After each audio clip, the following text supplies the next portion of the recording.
Breaking news from the stadium tonight as an anonymous fan foot the bill for 55,000 hot dogs, bringing that sweet tubed meat to everyone in attendance. Free dogs! Yeah! 55,000 hot dogs? What does that even cost? While the identity of this Frankfurter philanthropist remains anonymous, their all-beefy generosity will go down in history. The new Mega Millions. More to win means more to give. How you spend it is up to you. Yeah! For game odds and details, visit sceducationlottery.com.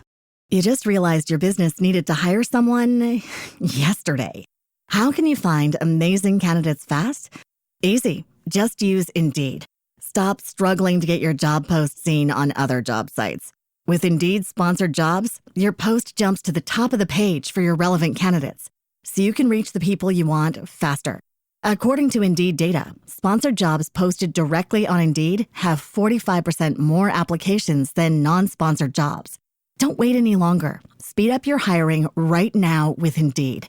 And listeners of this show will get a $75 sponsored job credit to get your jobs more visibility at Indeed.com/kidsandfamily. Just go to Indeed.com/kidsandfamily right now and support our show by saying you heard about Indeed on this podcast. Terms and conditions apply. Hiring? Indeed is all you need. Okay, let's unpack this. What we're diving into today is, a really intense, fast-moving situation out in Los Angeles right now.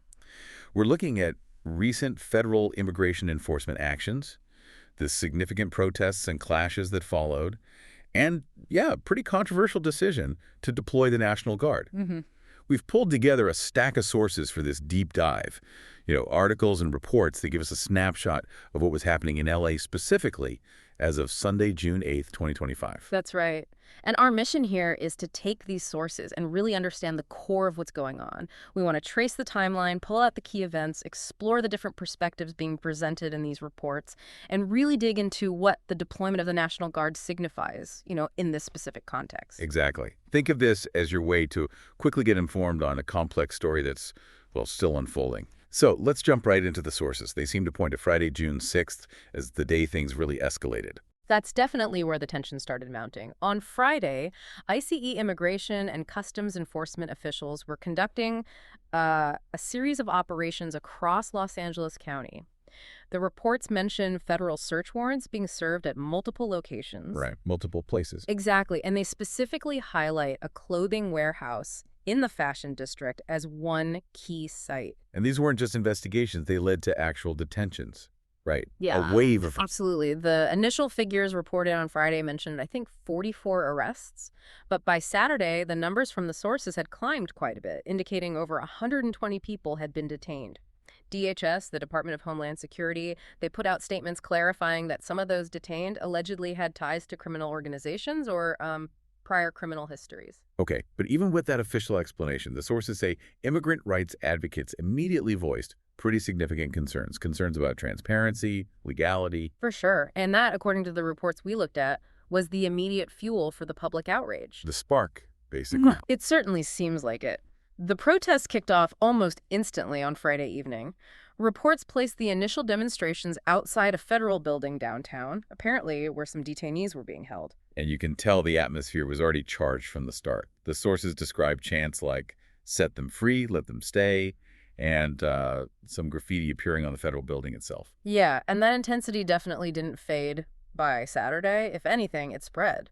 The demonstrations moved beyond just downtown LA to other parts of the county. Paramount and Compton are specifically cited in the sources as key locations where things really heated up. Tell us about what happened there. What did the sources actually describe? Well, in Paramount, near a Home Depot, reports say protesters directly confronted federal agents. They were attempting to block vehicles, clearly showing their anger over the immigration operations. The situation there seems to have escalated quite rapidly. How did that escalation manifest? What were people doing based on the reports? We see reports of protesters throwing objects, things like rocks, even pieces of concrete apparently at law enforcement vehicles.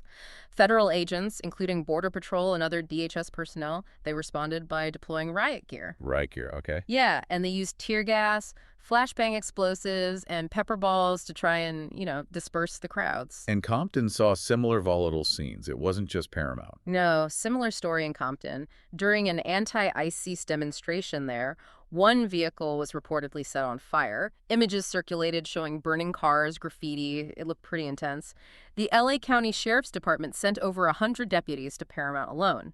Sheriff Robert Luna is quoted in sources stating the crowd there grew to between 350 and 400 people, and that it definitely became violent. So even heading into Sunday, June 8th, the protests were still very much active, no sign of stopping. Not at all. They continued in downtown Los Angeles with calls for mass mobilization outside Los Angeles City Hall. And the sources describe clashes between protesters and law enforcement intensifying further on Sunday. And it wasn't just the local police involved by then, was it? Federal officers, too. No, you're right. Federal officers were heavily involved by Sunday. They were described as wearing identifying patches, ICE, FBI, and carrying rifles. Tear gas was used again to disperse crowds, this time outside the Metropolitan Detention Center downtown. So more tear gas. Yeah. And the LAPD declared unlawful assemblies in several areas, issued dispersal orders, and made multiple arrests. Their count, as of Sunday morning, was 29 arrests, primarily for failure to disperse. And one of those arrests was kind of a notable figure, wasn't he? According to the reports. Yes, David Huerta. He's the regional president of CIU California, the Service Employees International Union. He was reportedly among those arrested, accused of impeding immigration agents. Right. So this escalating unrest, the growing size, the intensity of the clashes, this seems to be what directly triggered the big federal response we mentioned earlier, the National Guard. That's definitely the connection the sources make. On Saturday, June 7th, President Trump signed a memorandum. It ordered the deployment of at least 2,000 National Guard troops to Los Angeles County. Defense Secretary Pete Hegseth confirmed this mobilization pretty quickly on social media. He said troops would deploy immediately. Immediately, wow. And I added a warning that active duty Marines from Camp Pendleton could be mobilized if the violence didn't stop. Wow, the possibility of bringing in the Marines, that's a serious escalation. And guards started arriving quickly. Very quickly. Early Sunday morning, elements of the California National Guard's 79th Infantry Brigade combat team began arriving. Initial reports put around 300 troops on the ground across 3 locations in the greater LA area. 300 to start. Right. And according to the sources, their stated primary mission was the protection of federal property and personnel. But we saw images confirming this, troops in camouflage outside federal buildings, vehicles moving through areas like Paramount that you mentioned. That's correct. Now, this federal deployment has, perhaps unsurprisingly, really ignited a significant political dispute. The sources highlight this quite a bit. California Governor Gavin Newsom and Los Angeles Mayor Karen Bass have been very vocal in their strong objections to this move. How have they characterized the president's decision? What kind of language did they use? The sources mentioned. They used really strong terms, things like unnecessary and purposely inflammatory.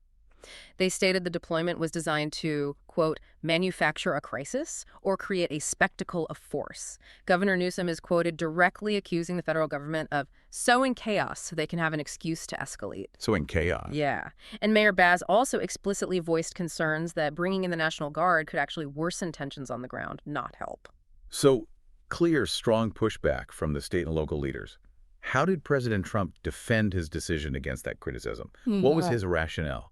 Well, speaking from Camp David, and later on his social media platform, Truth Social, President Trump defended the deployment forcefully. He consistently labeled the events in Los Angeles a riot, not a protest. The clear distinction he was making. Very clear. And he emphasized the need for very strong law and order. He publicly criticized both Newsom and Bass, calling them incompetent and very slow, and praised the National Guard for doing a job well done. So direct criticism of the state leadership. Yes. And he also made a pretty notable statement regarding the threshold for sending in U.S. Marines. He said, the bar was what I say it is. What I say it is. Signaling a clear willingness for further potentially escalating federal intervention if he deemed it necessary. That raises an interesting point. The sources touch on the legal implications, right? The president making this move unilaterally, seemingly over the objections of the governor. It absolutely does. Typically, when you see the National Guard deployed within a state for domestic issues, it's done at the request of the state's governor. That's the usual way. However, the president does have the power to federalize National Guard units and deploy them under specific circumstances, often by invoking the Insurrection Act. The Insurrection Act, okay. Right. This act allows the use of armed forces to suppress an insurrection or enforce federal laws when state authorities are seen as unable or unwilling to do so. And there's also that principle about Using the military domestically, the Posse Comitatus Act, correct? How does that fit in? Yes, the Posse Comitatus Act generally prohibits the use of the U.S. military for domestic law enforcement purposes. But like many laws, exceptions exist. And one key exception is when authorized by another law, such as invoking the Insurrection Act. Okay. So it creates a kind of legal gray area or debate. Yeah. Exactly. It creates a legal debate about the basis and appropriateness of the president's action here. Critics, like Senator Jack Reed, he's the top Democrat on the Armed Services Committee, are quoted blasting Trump's unilateral decision as risking further escalation of an already tense situation. Stepping back a bit, it really feels like these events in LA are highlighting much broader pre-existing tensions around immigration policy across the whole country. Absolutely. I mean, ICE enforcement operations have always been a point of contention, particularly in communities with large immigrant populations. That's not new.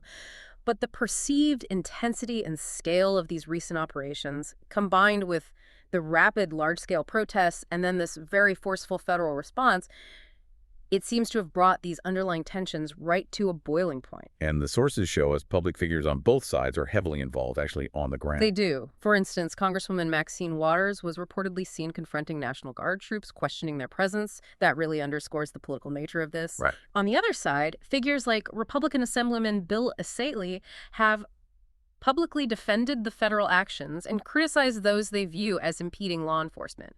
So, strong views on both sides. It's fascinating, too, how the events themselves are being described so differently, depending on who you listen to. Yeah. The sources point this out as a key element, don't they? Precisely. You see news organizations providing extensive coverage, but within that, there's clearly a riots in LA narrative being pushed by some. Often those supporting the federal response? Generally, yes. Versus a protests in LA narrative used by others, often those critical of the federal actions and the ICE operations to begin with.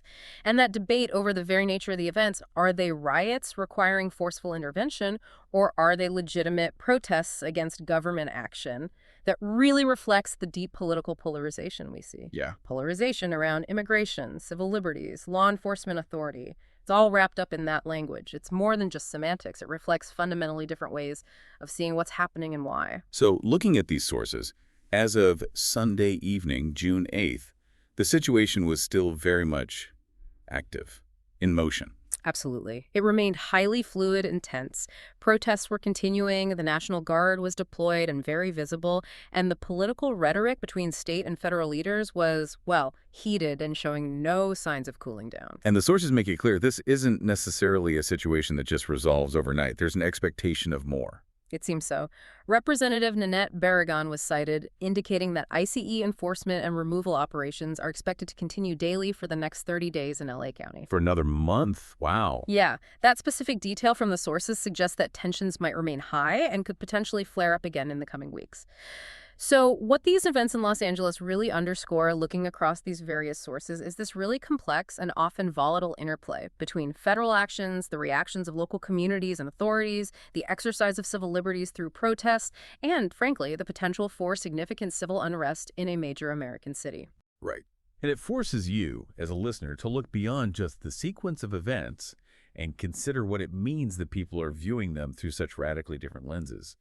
You know, given the starkly conflicting descriptions of riots versus protests and this very strong disagreement between federal and state leaders on the right response, what does this whole situation reveal about the different ways people currently view and maybe value immigration enforcement, the right to civil demonstration, and the extent of federal authority in the USA right now? It's definitely a lot to consider, and some of these sources certainly leave you reflecting on. Having a life scholarship and being able to afford to go to college made me feel inspired to go. When I got a life scholarship, it was such a relief. I knew that I wanted to have an impact. Having a life scholarship through the SC Education Lottery was huge. It gave me the opportunity to make that impact right here at home.